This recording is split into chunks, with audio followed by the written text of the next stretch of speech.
Guys, welcome back for the first time since preseason to the NFL Beans, or NFL Addict, whatever you want to call it.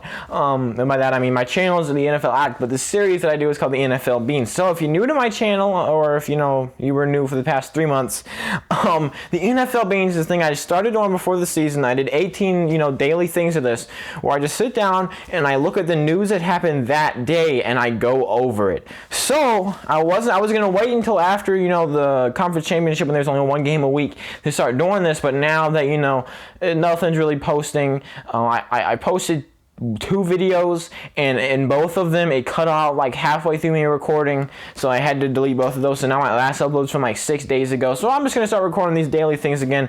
And basically I call it the NFL Beans, this show where we spill the beans on what's going on around the NFL. It's insanely corny, but I couldn't think of anything better, and I kind of like it. But anyways, so we're going to go ahead and get started. It's only around 5 minutes long, so you don't have to sit in here for very long. Let's go ahead and get started. So the first big thing that everyone's talking about is that the Jets have officially hired 49ers defensive coordinator Robert Saleh as their new head coach. They fired Adam Gase, as everybody expected them to, and now they finally have their new option, Robert Saleh.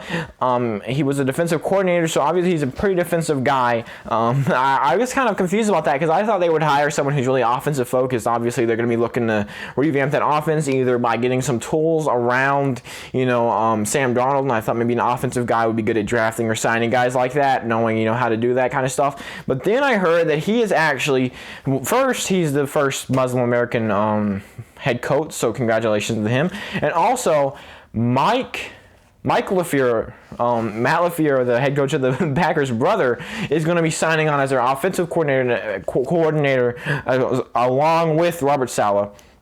As in they're signing both of them kind of, and Robert Saleh's instantly bringing him in. So they are getting an offensive-minded guy, and I'm guessing since Robert Saleh went out and got him, or brought him with him, I'm guessing that, during the draft they're going to be focusing on, Sam Darnold or whatever, they're going to be using Mike LaFleur a lot. So, wasn't so sure about the decision. I definitely think they could have chose someone better, but, it's not terrible. And yeah, I definitely think they could have. If I was a Jets head coach, which obviously I'm not, there's a reason that I'm a 13-year-old around 13-year-old sitting in his bedroom making YouTube videos and not a millionaire or billionaire, whatever, NFL head coach.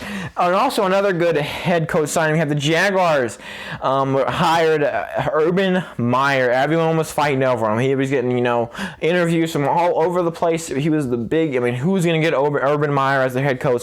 The Jaguars got him. They fired Doug Marrone and they bring in Urban Meyer, which would be pretty interesting to see what a college coach in his first season coaching an NFL team can do with a team that only won 1 game last year. So if he can turn around and win, 6-7 games next year even, that'd be a pretty amazing thing. So, yeah. I don't have as many thoughts about him as I did about Robert Saleh, so let's go ahead and keep on moving. The Lions, the rest of these next two I'm not really going to talk about too much because it's kind of boring. The Lions have hired former Rams rookie scout, not rookie scout, but like he scouted rookies, Brad Holmes as their new GM.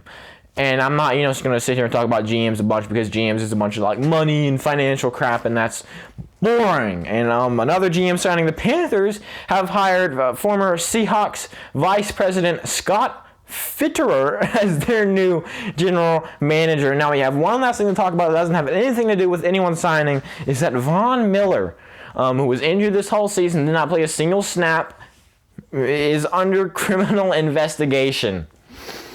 Come on, man. He's been in this league for a while. He seemed to be a pretty good guy, and they have not released why or the nature of what he did. So all that is under wraps right now. We do not know.